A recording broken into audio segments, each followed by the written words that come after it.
Pak, saya mau izin Pak. Oke, ada yang mau bertanya? Boleh. Ya Pak, mau izin Pak, untuk absen belum disubmit ya Pak. Oh ya, nanti absennya dari tugas saja. Dari tugas kan nanti ada nama itu, ya nanti sebagai kehadiran. Ya, Oh, dari, berarti untuk yang di running enggak ya Pak ya? ya, Siap, baik Pak, terima kasih Pak. ya sama-sama. Ini Pak, jadi izin setelah bertanya ini, kalau oh ya, Pak, silakan. kalau yang di profil nomor NIM-nya salah bisa dirubah atau gimana Pak? Oh bisa bisa. Nanti saya bisa bantu juga. Nanti dari admin bisa bantu untuk koreksi kalau ada kesalahannya. Nanti di WA aja, Pak. Di WA Baik, aja, makasih, Pak. nanti kita bisa bantu. Nggak masalah. Baik Pak, makasih Pak. Ya, sama-sama. Oke ya, berikutnya fungsi kebijakan. Dalam sistem keuangan, di situ ada kebijakan-kebijakan yang dilakukan oleh regulator maupun otoritas atau oleh pemerintah dalam rangka untuk melakukan tujuan-tujuan ekonomi atau perekonomian suatu negara, misalnya lakukan stabilisasi misalnya. Nah, stabilisasi atau untuk menjaga tingkat pertumbuhan gitu ya, atau untuk menjaga tingkat inflasi, maka pasar keuangan bisa berfungsi sebagai instrumen bagi suatu pemerintahan atau negara dalam mengendalikan perekonomian yang diharapkan, yang diinginkan. Itu fungsi kebijakan. Sebagai contoh misalnya, agar investasi bertumbuh, maka BI rate ya, tingkat giro wajib minimum bunga bank sentral diturunkan secara bertahap misalnya. Kalau bunga BI rate diturunkan, otomatis dunia perbankan tidak akan terlalu suka ya, karena ketika dia tempatkan di bank sentral, feedback atau interest rate yang dia peroleh itu kecil ya, misalnya di angka 4% misalnya. Maka otomatis perbankan biasanya akan menarik dananya di bank sentral, ya lebih baik dikucurkan dalam bentuk kredit ya, karena dalam kredit mereka bisa mendapatkan imbal jasa yang lebih besar ya, misalnya 12% atau 10% gitu ya, dibandingkan dengan mereka taruh uangnya di bank sentral. Nah, ketika mereka ingin laku agar bisa diterima oleh masyarakat gitu ya, karena mereka kelebihan likuiditas, maka salah satu cara biasanya menurunkan tingkat suku bunga. Nah, karena tingkat suku bunga yang rendah, misalnya dengan adanya KUR gitu ya, KUR dengan bunga 6% misalnya, nah, masyarakat beramai-ramai menggunakan fasilitas pinjaman itu ya untuk melakukan usaha. Dan situlah yang kemudian kegiatan perekonomian di sektor real bergerak ya, yang diintermediasi oleh lembaga keuangan atau pasar keuangan. Oke ya, saya kira sudah cukup jelas fungsi-fungsi ini, bagaimana fungsi ini bisa dijalankan oleh suatu pasar keuangan dalam sebuah sistem, ya di sistem keuangan di suatu negara. Ya. Nah, ada hal-hal yang perlu diketahui di dalam karakteristik aset finansial. Ya, ada di dalam aset finansial tidak memberikan jasa yang terus-menerus, gitu ya. Selain itu juga pendapatan di masa yang akan datang itu tidak bisa dijanjikan karena terjadi sebuah fluktuasi, terjadi sebuah pergerakan dan terjadi sebuah perubahan. Dan menjadi alat pembayaran nilai. Selain itu karakteristik aset keuangan juga menjadi penyimpan nilai, tidak dapat didepresiasi. Nah, beda dengan kita punya aset dalam bentuk barang fisik, misalnya kita punya mobil itu pasti akan terdepresiasi ya, nilainya akan turun gitu. Atau misalnya kita punya bangunan juga begitu, akan turun. Punya aset apapun nilainya cenderung akan mengalami penurunan. Tapi ketika kita memiliki aset dalam bentuk keuangan akan cenderung bertumbuh, ya akan cenderung bertumbuh. Kondisi fisik tidak dapat dinilai, jadi kita nggak bisa nilai secara fisik dari suatu aset keuangan. Makanya salah satu dari bentuk goodwill itu sebetulnya merupakan salah satu bagian dari aset finansial. Ya, goodwill itu sebetulnya bagian dari aset finansial karena kita nggak bisa lihat fisiknya seperti apa gitu ya, tapi nilainya ada. Nah, sertifikat biasanya salah satu bukti kepemilikan atas suatu aset itu dalam bentuk sertifikat. Ya, biaya transportasi dan penyimpanan biasanya lebih rendah dibandingkan kita punya aset dalam bentuk fisik ya. Misalnya kita punya kendaraan, misalnya itu biasanya ya butuh storage ya, butuh gudang, butuh garasi, butuh tempat gitu. Tapi kalau dalam bentuk financial asset relatif tidak membutuhkan biaya dalam melakukan pergerakannya dan mudah dialihkan. Jadi kalau kita punya aset tidak sulit ya untuk memindahkan atau mengalihkan satu bentuk ke bentuk yang lain dalam dan cukup liquid ya, cepat untuk dilakukan sebuah eksekusi likuidasi. Jadi misalnya Anda punya mobil dengan Anda punya saham ya, lebih cepat jual saham. Ya, saham hari ini Anda butuh ya, Anda masukkan ke sekuritas dan besok bisa langsung Anda lihat transaksi akan terjadi pasti, ya kan, dan akan segera bisa diuangkan. Tapi kalau kita pegang barang ya belum tentu ada matching dengan pembeli, gitu ya. Tapi kalau sertifikat dalam sertifikat saham atau obligasi gitu, anytime, anywhere, transaksi terus terjadi setiap hari. Ya, tinggal kita mau masuk kapan saja bisa dan bisa terjadi eksekusi. Ya. Oke, nah sekarang pasar keuangan dalam bentuk kelembagaan. Kelembagaan yang kita kenal selama ini adalah bank pastinya. Ya, bank itu merupakan depository taking. Ya, jadi lembaga keuangan itu dibagi menjadi dua, ada namanya depository taking, ada non depository taking. Ya, jadi ada lembaga yang bisa menghimpun dana dan ada perusahaan yang tidak bisa menghimpun dana.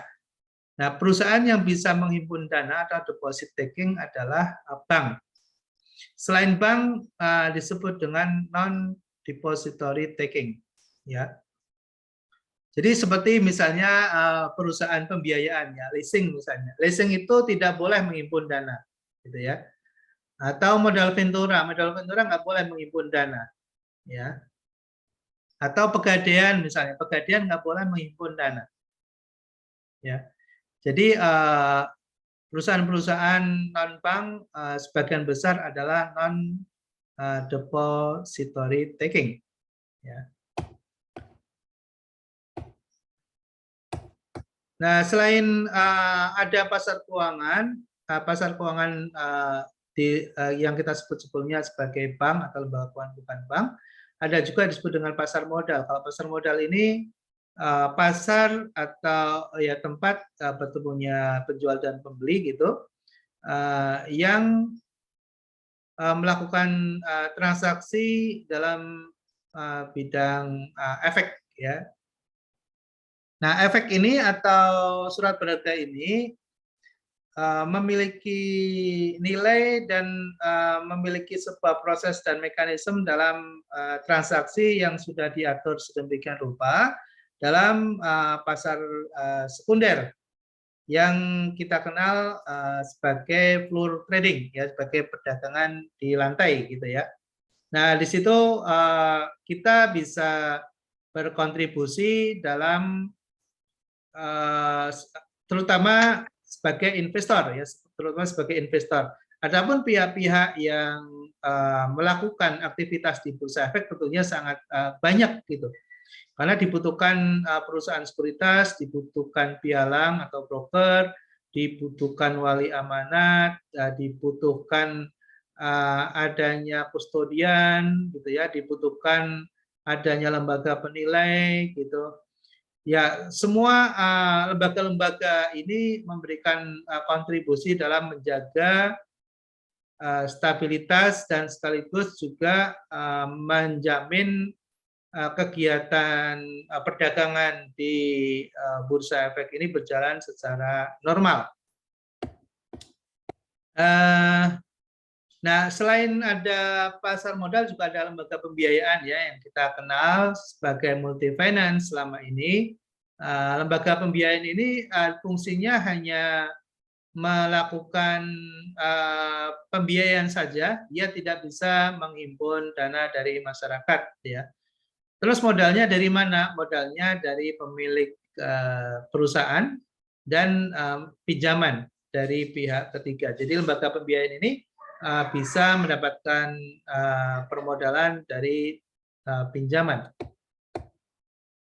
Nah, berikutnya adalah perusahaan sewa guna, ya leasing.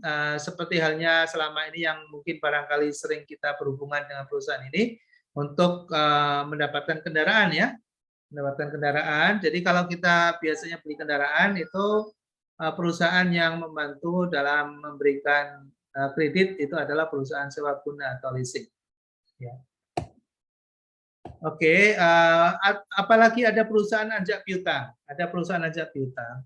Perusahaan ajak piutang itu bergerak dalam memberikan fasilitasi untuk memberikan pembiayaan terhadap invoice ya. Jadi kalau suatu perusahaan yang memiliki produk dan dibeli tidak dalam bentuk tunai ya, tapi dalam bentuk tempo gitu ya. Nah, biasanya perusahaan yang menjual barangnya dalam bentuk tempo itu terkadang risiko yang dihadapi adalah masalah likuiditas ya. Jadi karena dananya tidak bisa langsung diterima secara cash atau tunai, ada kesulitan biasanya dalam menyiapkan atau menggunakan dana tunainya untuk keperluan baik operasional perusahaan maupun untuk kegiatan investasi yang lain. Nah, disitulah perusahaan ajak piutang hadir, ya memberikan dana talangan dengan mengakuisisi invoice-nya gitu ya, dan dengan memberikan uang tunai atau dana tunai kepada para pemegang invoice itu gitu ya, dan nanti pihak ajak piutang atau perusahaan ajak piutang yang akan menagihkan atau menerima pembayaran dari para debiturnya gitu ya. Itu perusahaan ajak piutang sekarang berkembang cukup signifikan seiring dengan adanya marketplace saat ini ya. Jadi marketplace seperti Bukalapak, Akulaku gitu ya, atau Shopee misalnya, itu ketika terjadi transaksi kemudian pihak pembeli tidak melakukan pembayaran secara tunai gitu, yang kita sebut dengan open pay namanya ya, ada open pay, itu langsung mendapatkan talangan tuh dari perusahaan pembiayaan ya, perusahaan pembiayaan memberikan talangan kepada vendor gitu.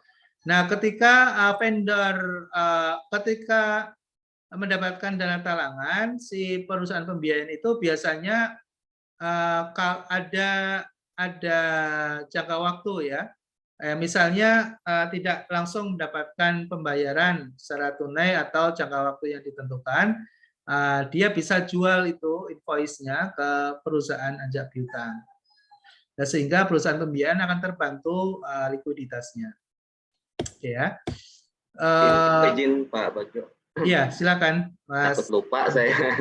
Iya, silakan, Mas. Ya. Kalau yang tadi ajak piutang itu sama nggak ya dengan SCF, Pak? Dengan apa, maaf? SCF, Supply Chain Financing. Ya, supply chain financing itu salah satu bentuk model bisnis dari ajak piutang.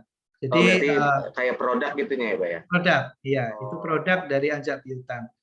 Ya, dia memberikan pembiayaan kepada rantai nilai bisnis yang ada dalam sebuah ekosistem tertentu. Ya, contoh misalnya saat ini yang dikembangkan oleh BRI misalnya. BRI itu masuk ke dalam ekosistem cluster. Misalnya di Brebes itu ada ternak bebek. Nah, ada ternak bebek yang menghasilkan telur gitu. Nah, itu ternyata ekosistemnya itu ada beberapa pelaku di dalamnya. Jadi ada peternaknya sendiri, ada pemasok bahan pakan ternaknya, kemudian ada yang jadi penampung telurnya, ada yang juga menyediakan sarana distribusi penyaluran gitu ya ke para pedagang telur atau pihak-pihak pembeli sampai ke pasar, ke end user. Nah, di situ ada kebutuhan ya ketika sebelumnya misalnya kayak pemasok pakan gitu, mereka biasanya dibayar sebulan sekali gitu ya, dibayar sebulan sekali oleh para peternak gitu ya. Dan begitu juga ketika telurnya itu dibeli oleh para pedagang atau pengepul, itu misalnya bayarnya tidak tunai juga, kadang dibayar seminggu atau pada setoran telur berikutnya gitu ya baru dibayar gitu. Nah di situ ada invoice muncul kan, ada invoice muncul gitu. Misalnya dari peternak kepada dari peternak kepada pengepul. Ya, peternaknya kan punya nota itu ya, punya nota penjualan. Nah, nota penjualan itu nanti dibeli sama ajak piutang, jadi dibayarin. Ya, jadi si peternaknya itu kan sebetulnya dia butuh uang cash ya untuk mengembangkan usahanya, untuk memutar bisnisnya gitu. Nah, itu bisa terbantu dengan adanya perusahaan ajak piutang. Jadi piutangnya itu dibeli oleh perusahaan ajak piutang. Nah, tentunya di situ pastilah ada bagi hasil ya, ada margin yang mestinya tadinya keuntungannya 10 mungkin dibagi 2 kepada perusahaan ajak piutang. Jadi yang biasa terima 10 mungkin terima 8, tapi dia bisa terima uang cash gitu ya dalam waktu yang lebih cepat. Itulah perusahaan ajak piutang memiliki fungsi dalam memberikan kemudahan dalam likuiditas gitu Mas Andri. Pak, izin Pak bertanya Pak. Silakan. Pak, terima kasih Pak. Saya tertarik nih dengan perusahaan ajak piutang, tapi saya masih baru pertama kali dengar nih dari Bapak nih Pak. Kalau untuk jasa sendiri, perusahaan jasa yang bergerak di proyek-proyek pemerintahan itu perusahaannya ajak piutangnya kemana ya Pak ya? Kalau bisa, kalau boleh. Iya. Ya, perusahaan ajak piutang sebetulnya banyak sekali. Hampir semua perusahaan pembiayaan itu memiliki produk ajak piutang. Jadi yang menjalankan fungsi ajak piutang itu bisa biasanya perusahaannya namanya perusahaan pembiayaan. Ya. Nah, contoh misalnya yang bergerak di digital itu namanya Tani Fund, namanya Tani Fund. Itu dia concern terhadap ajak piutang untuk sektor agribisnis ya pertanian misalnya. Jadi nah dia sendiri juga dibantu juga oleh perusahaan pembiayaan yang lain. Ya kebetulan saya mengikuti itu, dia membeli produk dari petani yang end user-nya adalah para retailer ya perusahaan pasar modern gitu. Dan biasanya pembelian juga tidak dilakukan dalam bentuk tunai gitu. Jadi Tani Fund membayar tunai kepada petani untuk membantu likuiditas petani gitu dan menjaga loyalitas kepada Tani Hub. Produknya dijualkan oleh Tani Hub. Nah, dibiayai oleh Tani Fund gitu ya, oleh Tani Fund. Nah, ketika produknya itu di proses dan ditempatkan di pasar modern, itu kan juga pasar modern tidak membayar secara cash atau tunai gitu ya. Jadi ada invoice, mungkin dibayar 1 minggu, 2 minggu, atau 3 minggu, atau 1 bulan bahkan gitu.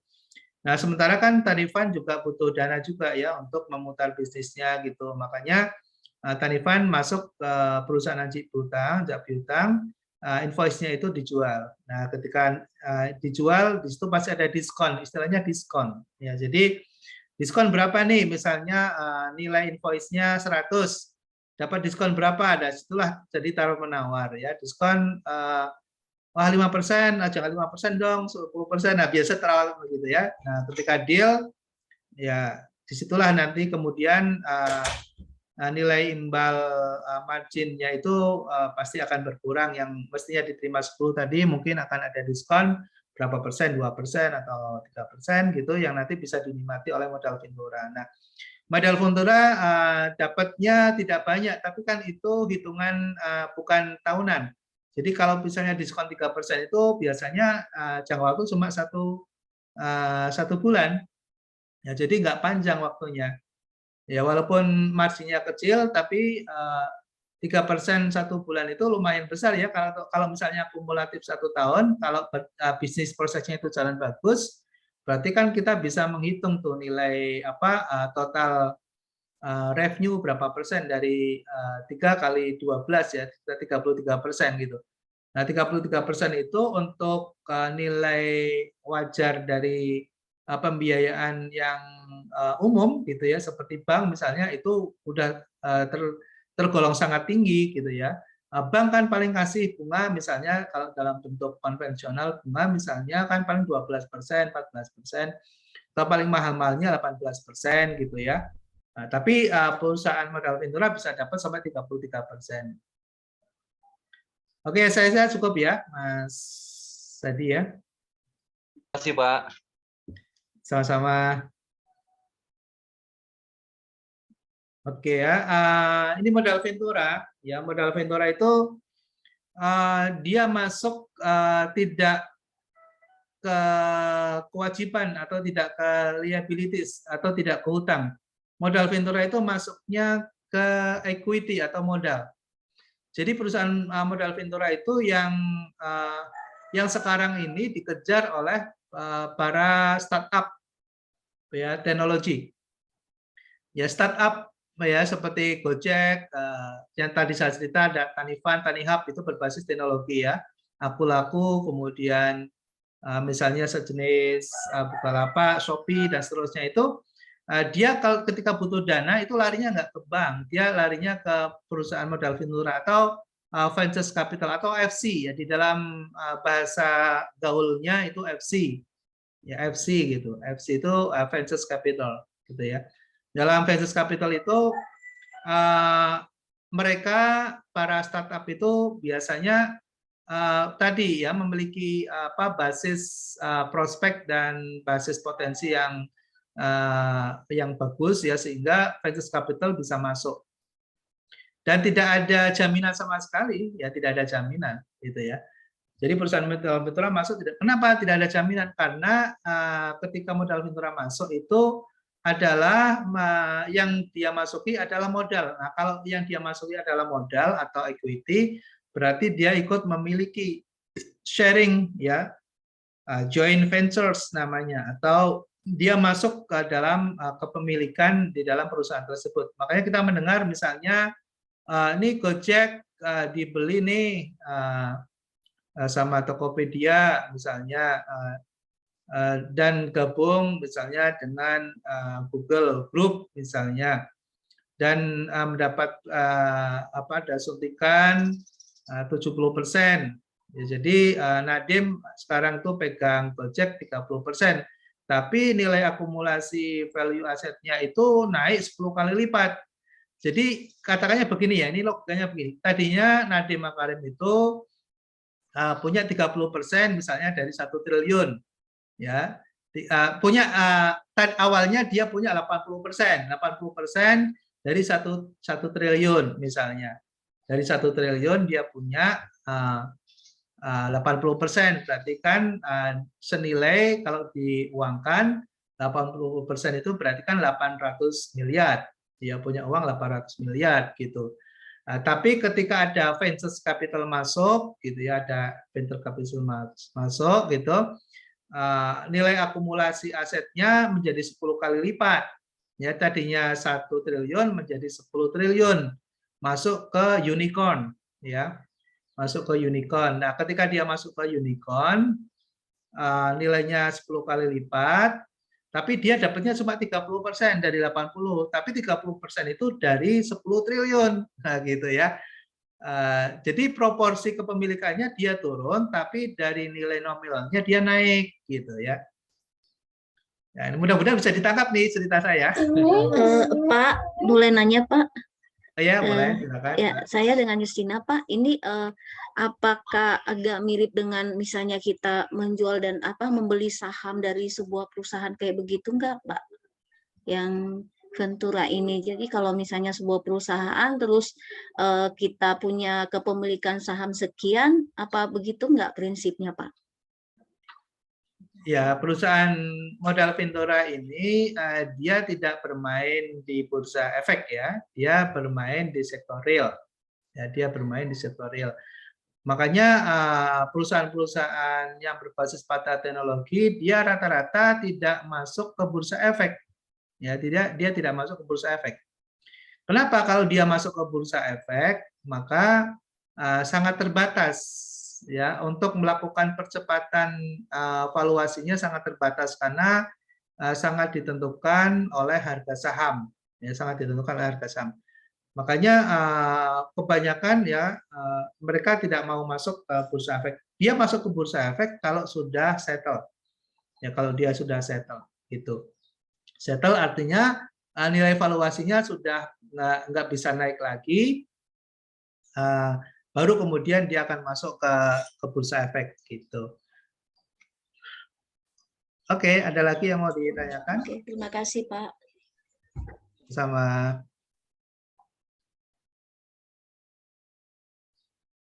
Oke, kalau nggak ada kita lihat klasifikasi kelembagaan ya. Di lembaga keuangan itu ada yang disebut dengan lembaga keuangan non depository, ada yang disebut dengan lembaga keuangan depository.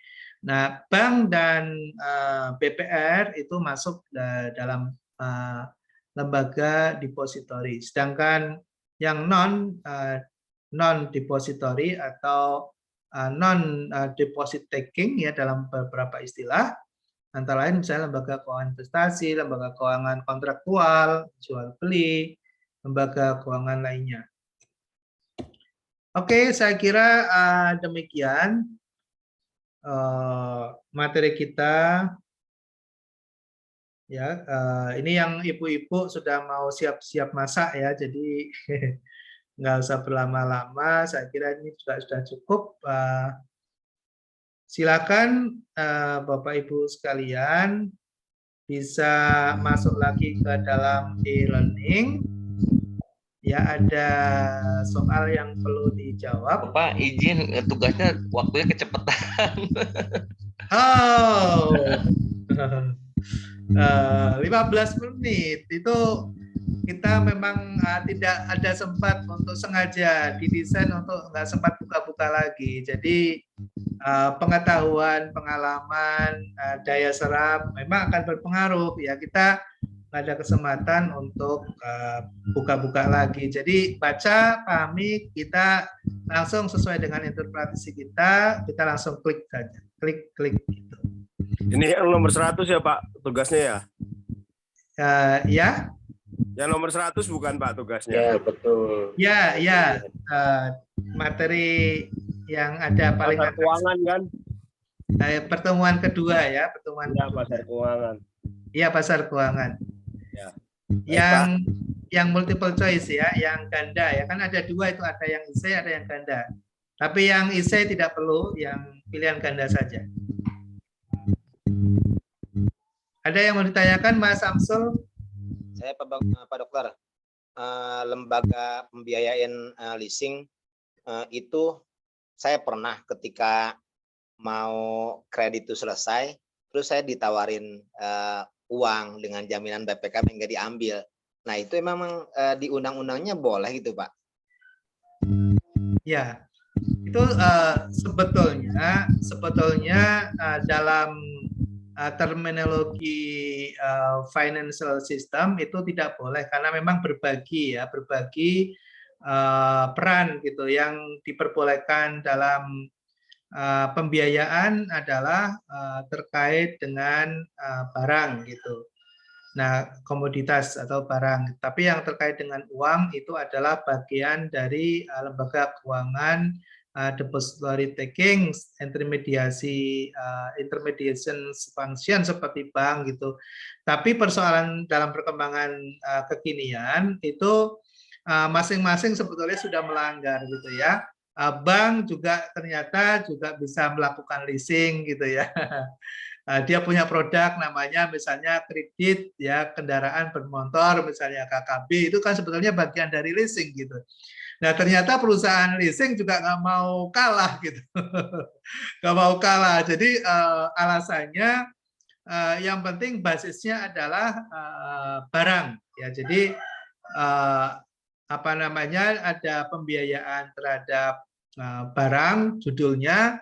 Jadi judulnya sebetulnya nanti di dalam apa namanya, di dalam akad kontraktualnya itu yang muncul adalah pembiayaan kendaraan second, Pak. Jadi ketika Bapak itu sudah terima barang itu, kemudian barang itu ceritanya nanti dijual kepada leasing gitu ya, Bapak nanti mengangsur lagi gitu ya.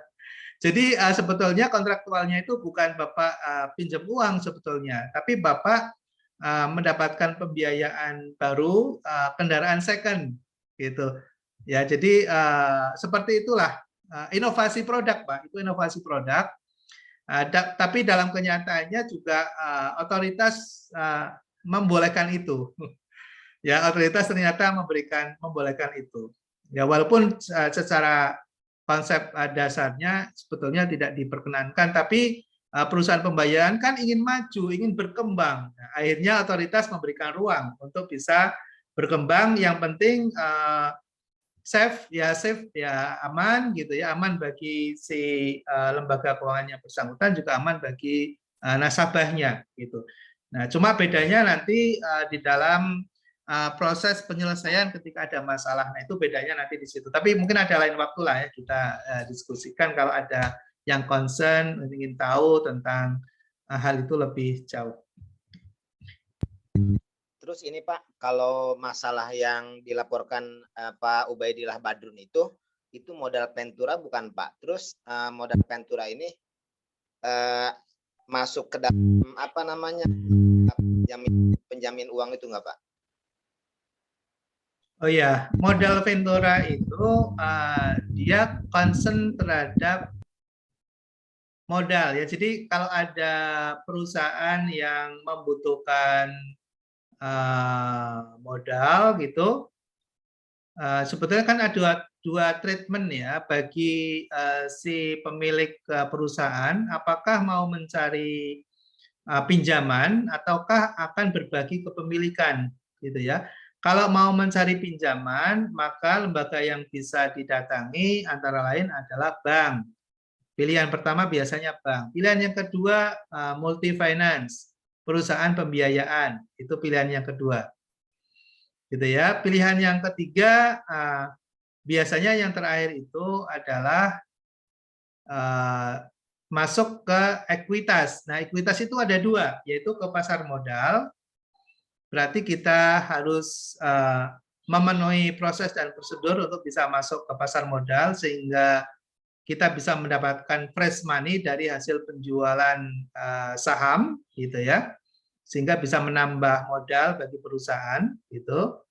Atau kita tidak mau masuk ke pasar modal tapi lewat close transaction, yaitu lewat modal Ventura. Jadi kita menjual saham kita ke perusahaan lain atau investor gitu tanpa melalui pasar modal. Nah, disitulah perusahaan yang nanti akan masuk namanya perusahaan modal Ventura. Cukup jelas Pak Samsul? Lagi Pak yang terakhir, payung hukumnya di mana Pak? Kan kalau kita sekarang nih mau masuk tol itu udah nggak ada bayar, semuanya pakai e-tol, ada pakai flash, pakai Indomaret Card gitu. Itu kan pengelola uangnya enak banget Pak, dipinjemin uang kita nabung, terus kita nggak ada syarat, kartu hilang aja kan nggak bisa komplain gitu. Nah terus itu masuknya kemana Pak? Dana penghimpunan seperti dana-dana keuangan yang masuknya di card itu Pak? Ya, Pak Samsul. Jadi kalau dalam ranah pengelolaan transaksinya itu ada di otoritas moneter. Jadi ini ada berbeda ya, bicara konteks di otoritas jasa keuangan, itu yang mengatur tentang kelembagaannya, sedangkan yang mengatur pada transaksinya itu ada di otoritas moneter. Nah, sedangkan yang kita sebut dengan electronic money atau e-money atau uang giral digital itu sebetulnya bukan merupakan penghimpunan dana. Ya, sebetulnya itu kan hanya semacam wallet, ya, semacam dompet saja kita taruh di situ, yang sewaktu-waktu kita bisa gunakan gitu ya untuk melakukan transaksi gitu. Nah, hukumnya seperti apa itu diatur oleh BI, oleh otoritas moneter, oleh Bank Sentral, yang mengatur Bank Sentral bukan OJK. Gitu, Pak Samsul. Pak izin Pak, kalau langsung ke Bapak mau nanya-nanya soal yang tadi ajak piutang lebih lanjut bisa nggak Pak? Oh iya, ya silakan Pak Samsul, silakan kalau ada yang mau ditanyakan ya terkait dengan ajak piutang ya boleh. Ada lagi yang lain? Terima kasih Pak. Ya, sama-sama. Izin Pak Bagio ya, ini ingin penjelasan lebih lanjut aja sih antara lembaga depository keuangan gitu ya dengan non depository, artinya garis benang merahnya di mana gitu Pak ya. Kalau dari sisi kelembagaan ini kan jelas kalau yang depository itu kan bank gitu ya, artinya bank kita sudah tahu mau BPR, BPD maupun bank swasta lainnya gitu ya, swasta nasional. Sementara kalau yang non depository investasi, keuangan investasi dan lain-lain lah gitu ya. Nah itu garis merahnya sebenarnya di mana gitu. Karena misalkan kalau misalkan kayak seperti tadi gitu ya, ada apa diceritakan lembaga pembiayaan seharusnya dia kan hanya berbentuk barang gitu ya yang dibiayai, tapi tidak berbentuk uang kalau itu ke bank gitu, walaupun itu secara prinsip dasar sudah menyalahi gitu ya seperti tadi Pak Bagio jelaskan, tapi secara aktualisasi di lapangan di saat ini ya seperti itu adanya gitu. Termasuk ditambah lagi sekarang banyak istilahnya yang online lah, fintech ini kan marak banget nih fintech ya. Nah itu seperti apa ininya Pak Bagio? Terima kasih Pak. Iya Pak Mas Andri, terkait dengan penjelasan lebih lanjut dengan depository taking atau non taking depository atau deposit ya, deposit itu dari kata menghimpun sebetulnya ya. Jadi kalau ada lembaga yang bisa menghimpun dana itu kan yang diperbolehkan hanya bank yang menghimpun dana gitu ya, hanya bank dan insurance gitu ya. Tapi kalau insurance itu masuk non deposit, kenapa? Karena dia tidak boleh meminjamkan ya, bukan menjadi lembaga intermediasi tapi dia hanya menghimpun saja. Nah, sedangkan lembaga yang bisa menghimpun dan menyalurkan atau depository itu tadi itu hanya perbankan saja gitu ya, hanya perbankan saja.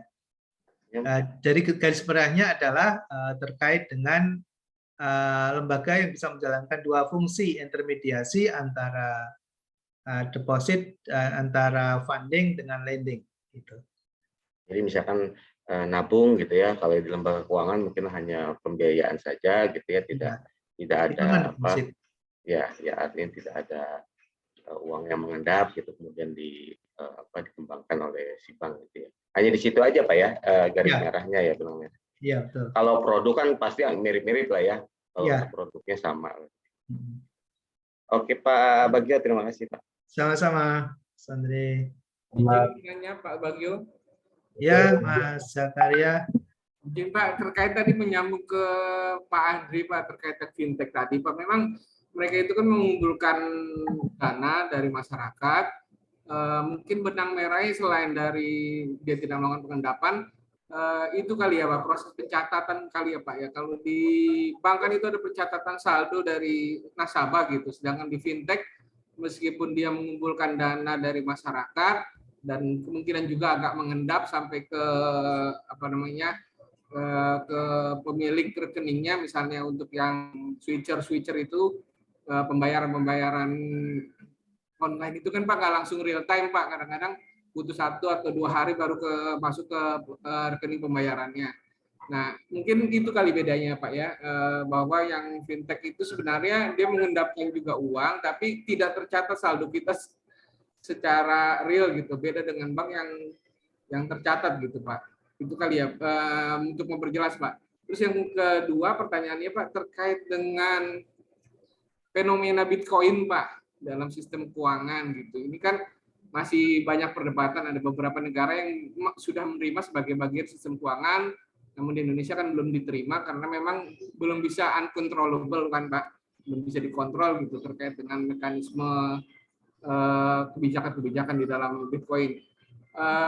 Menurut Bapak, apakah memang Bitcoin ini bisa menjadi salah satu bagian dari sistem keuangan di suatu negara Pak? Makasih Pak. Ya, terima kasih Mas Zakaria. Jadi memang betul ya, kita tadi membahas masih sebatas pada textbook ya, kita belum masuk kepada fintech karena fintech itu punya regulasi sendiri dan dia sebetulnya menjadi bagian dari sebuah institusi tersendiri gitu ya. Jadi kalau di financial technology itu sendiri juga produknya macam-macam gitu ya. Tapi kalau dikaitkan dengan penghimpunan, sebetulnya fintech tidak boleh ya menghimpun dana gitu ya. Dia itu kan peer to peer, jadi kita bisa memilih untuk memberikan pembiayaan langsung kepada mereka yang membutuhkan di dalam sebuah market ya, sebuah market yang memang sengaja didesain secara virtual gitu di dalam sebuah aplikasi yang kita bisa memilih siapa yang akan kita biayai gitu. Nah, di situ yang disebut dengan P2P ya, peer to peer lending gitu. Jadi sebetulnya di situ ketika kita naruh dana di suatu fintech itu sebetulnya itu bukan funding seperti yang dilakukan oleh perbankan, dan di situ juga tidak ada LPS juga ya. Jadi sebetulnya risknya masih terbuka ya, risikonya masih terbuka. Itu yang pertama terkait dengan fintech. Kemudian yang kedua terkait dengan fenomena Bitcoin. Nah, itu sekarang sampai saat ini negara kita belum mengakui ya sebagai salah satu instrumen alat tukar. Karena memang menurut beberapa pendapat akan bisa merusak sistem yang ada di internal kita karena kita sendiri juga belum siap terkait dengan itu. Ya, karena Bitcoin yang kemudian salah satu produknya cryptocurrency, kripto ini kan dia basisnya pada mesin blockchain ya. Dan di dalam blockchain ini akan sangat tergantung kepada permintaan dan penawaran atau diserahkan kepada mekanisme pasar. Nah, sehingga nilainya bisa tidak terkendali ya, tergantung pada pergerakan pasar. Nah, otoritas sebagai salah satu fungsinya adalah melakukan pengendalian stabilitas, nanti tidak bisa berfungsi itu Pak Zakaria kalau Bitcoin menjadi bagian dari alat yang disetujui oleh negara dalam transaksi keuangan. Jadi makanya sampai saat ini negara bahkan dunia belum bisa menerima itu sebagai bagian dari instrumen keuangan. Tapi pastinya karena ada permintaan dan ada penawaran di pasar sehingga cryptocurrency juga terus berkembang dan bertumbuh ya, blockchain penggunaannya juga ratingnya naik terus gitu.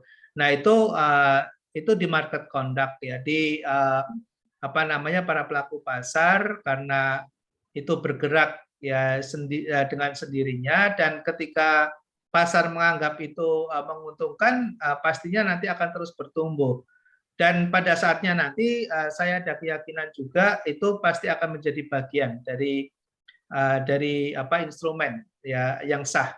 Tapi saat ini belum sampai ke situ karena pada saatnya nanti negara juga akan butuh itu untuk ikut mengendalikan. Karena kalau negara tidak masuk, maka pastinya ada negara dalam negara itu Pak Zakaria ya. Jadi nanti yang menjalankan mesin, jadi BI tidak fungsi nanti. Nanti yang berjalan mesin nanti. Ya, makanya BI juga sedang merancang itu, pasti sedang melakukan riset bagaimana cara melakukan pengaturan terhadap cryptocurrency saat ini. Demikian, Mbak Mas. Satu lagi izin Pak Bagio, terkait, jadi saya teringat terkait dengan koperasi gitu Pak. Ya, walaupun ada undang-undang tersendiri ya terkait koperasi gitu. Nah, bila dikaitkan dengan lembaga keuangan, seperti apa ya posisi koperasi? Karena kan juga di situ ada transaksi ya simpan pinjam lah begitu ya, salah satu produknya. Nah, itu gimana Pak Bagio? Ya. Di dalam konteks ini ya lembaga keuangan itu. Ya. Jadi koperasi dalam sistem keuangan itu tidak masuk menjadi bagian dari sistem perekonomian formal, ya tidak masuk dalam sistem keuangan formal. Kenapa? Karena koperasi ini pertama dia tidak disupervisi atau tidak diawasi oleh otoritas. Koperasi itu adalah sebuah lembaga institusi SRO, Self-Regulatory Organization, organisasi yang mengatur dirinya sendiri. Siapa yang mengatur? Yang mengatur adalah anggotanya. Makanya member menjadi sentral dari pengendalian koperasi. Nah, ketika organisasi ini tidak menggunakan basis prudential sistem yang diatur oleh Basel Core Principle namanya BCP, maka lembaga lain tidak akan bersedia untuk menerima karena risikonya sangat besar. Di situ koperasi tidak menggunakan prinsip-prinsip dalam pengaturan yang diakui secara internasional. Misalnya, berapa sih kebutuhan modal minimal atau CAR yang harus dipenuhi oleh koperasi simpan pinjam agar dia safe, bisa aman misalnya. Berapa sih nilai toleransi risiko terhadap kredit macetnya, NPL-nya atau NPF-nya misalnya. Berapa sih tingkat likuiditas yang dipersyaratkan agar kondisinya aman, ya? Atau misalnya berapa sih BMPK atau batas maksimum pemberian kreditnya? Itu di koperasi tidak diatur, Mas Andri, sehingga risikonya sangat terbuka dan berjatuhan satu demi satu koperasi itu.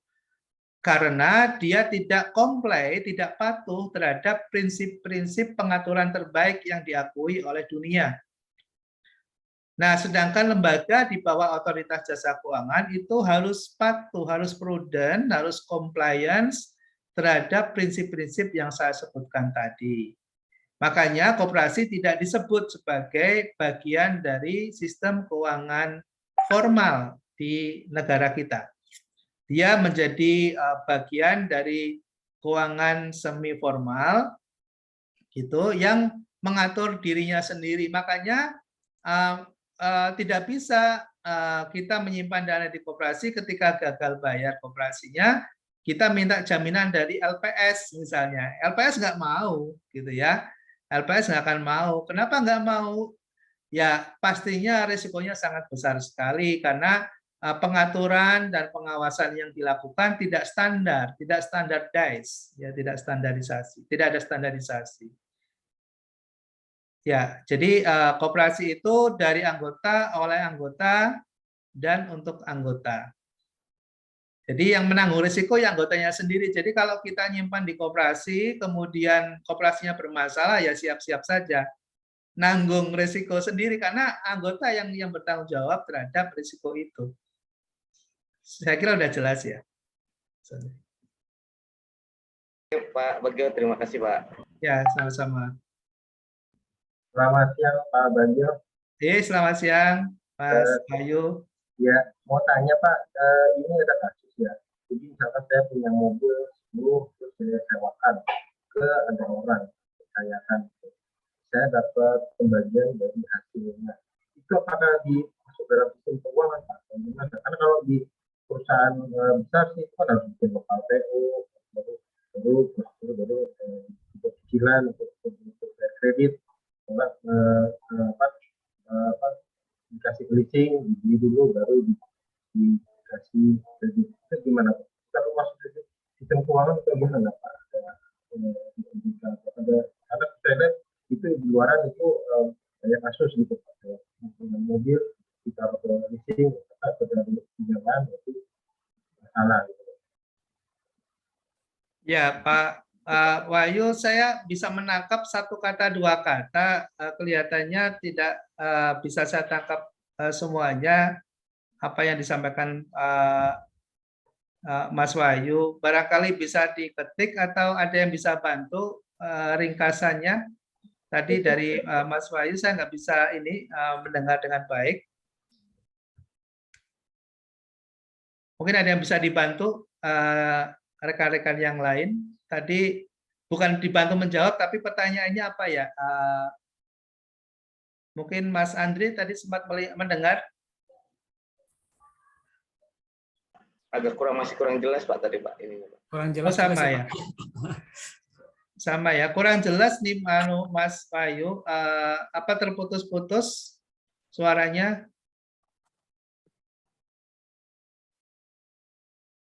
Atau mau diketik saja, boleh diketik. Iya Mas. Sebentar Pak. Iya, nggak apa-apa. Yang lain silakan kalau ada yang mau menanyakan atau ada yang ingin ditanyakan. Sambil bisa mengerjakan kuisnya ya, yang kuis 2. Jadi nanti jam 5 kita akan close, jam 5 kita akan close, kita tutup. Izin Pak, mau nanya. Ya. Sakinah Pak. Ya, silakan. Webnya ngehang Pak. Saya dari yang sesi pertama nggak bisa ngerjain, nyangkut gitu Pak. Saya sudah coba log out, login lagi, tetap tampilannya sama. Terus saya pindah ke laptop, begitu juga. Mohon solusinya Pak, saya jadi belum ngerjain semua sampai sekarang. Oh gitu ya. Ya. Baik, mungkin registrasinya belum berhasil kali ya, belum registrasi ya. Mestinya kalau registrasinya sudah bisa, sepanjang ada jaringan itu bisa dibuka, ya bisa dibuka.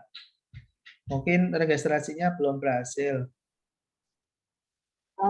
Maaf Pak, tadi saya sudah WhatsApp Bapak. Itu beberapa kronologinya saya sudah kirim via WhatsApp, mungkin bisa dicek dulu Pak. Biar atas nama siapa ya? Atas nama siapa? Sakinah Bapak. Sakinah. Kalau saya lihat di sini namanya belum masuk. Namanya belum masuk ya? Oh, belum, Pak. Ya, berarti di registrasinya belum berhasil.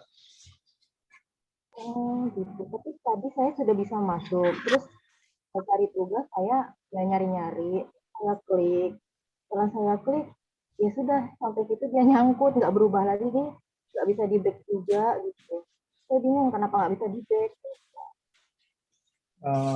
Sobat saya lihat. Sakinahnya S-A-K-I-N-A-H ya? Ya, Barikotun Sakinah, Pak, nama lengkapnya. Oke, Barikotun Sakinah. Oke, sudah masuk sih di sini, sudah terdaftar ya. Sudah terdaftar. Sudah sempat menyelesaikan tugas atau belum? Itu nggak bisa, Pak. Saya juga nggak ngerti, nyangkut di satu halaman tugas manajemen keuangan ringkasan LKM. Itu saya sudah screenshotin Pak ke WhatsApp Bapak.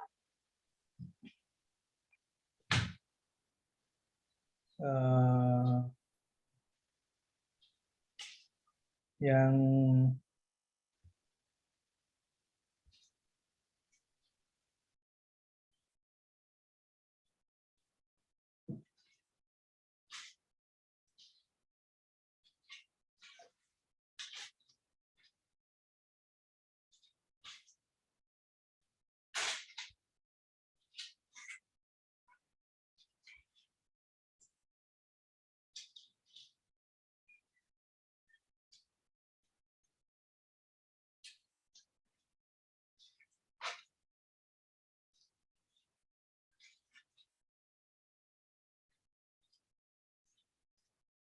Biasanya itu ada kemungkinan masuk kelasnya beda, sehingga dia nggak bisa masuk ke soalnya gitu ya. Kalau Mbak Sakina ini masuk kemana coba ya? Sakina. Karena biasanya sudah benar sih ya Kici masuk ke Magister Manajemen ya, sudah benar.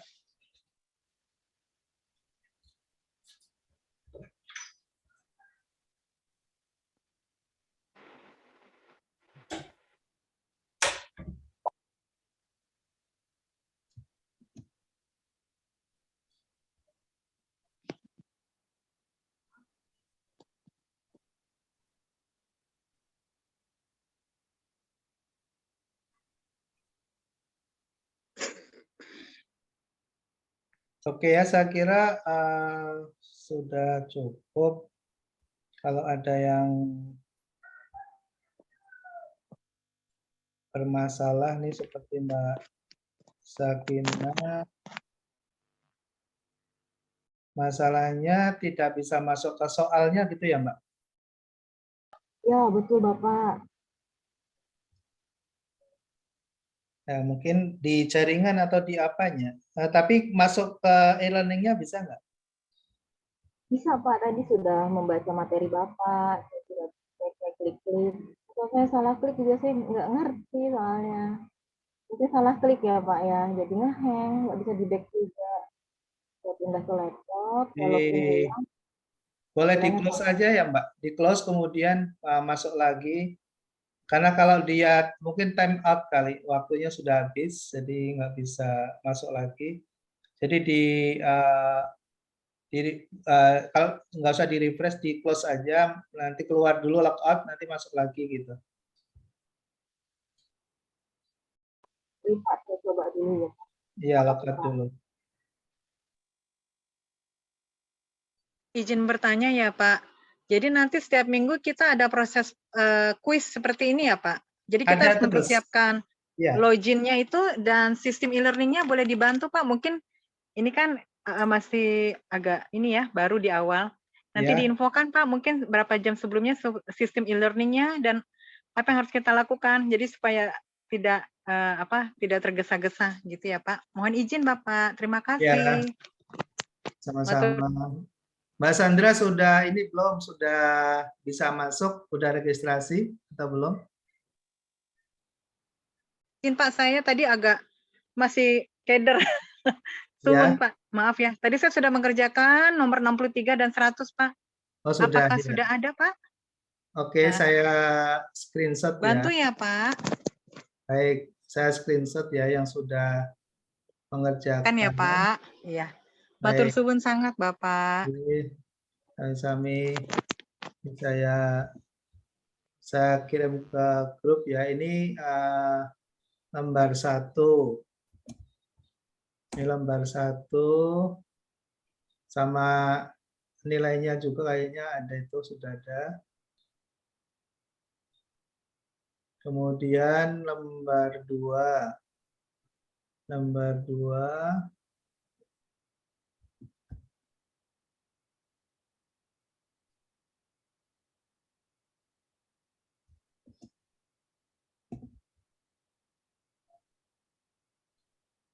kemudian lembar 3.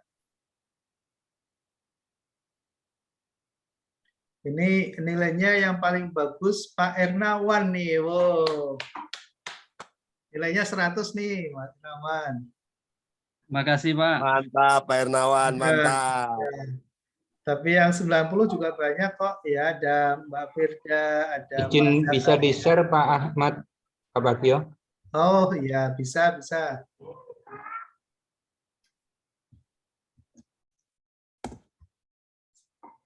Oke, yang terakhir itu ada Mas Ernawan, Mbak Firda, Pak Mas Zakaria juga bagus ya, 90 ya. Ini soal yang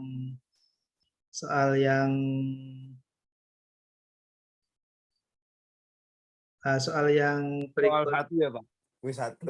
Ini kuis 1 ya, kuis 2-nya Kita buka ya, kita kuis 2-nya kita buka. Dulu 70. Masih belajar, Pak. Masih Ya, nggak apa-apa. Nggak apa-apa. Biasa, namanya nilai ini kan bisa berubah setiap saat.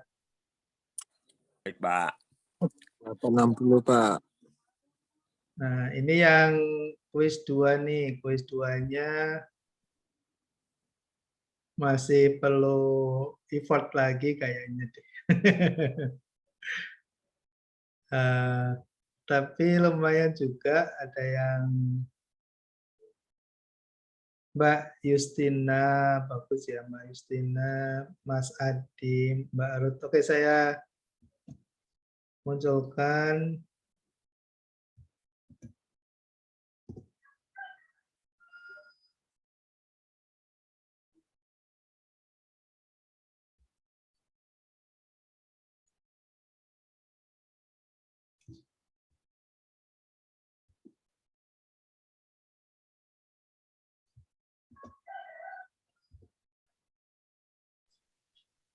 Maaf Pak, ini Sakinah lagi. Belum bisa Pak, masih dalam tampilan yang sama. Oh.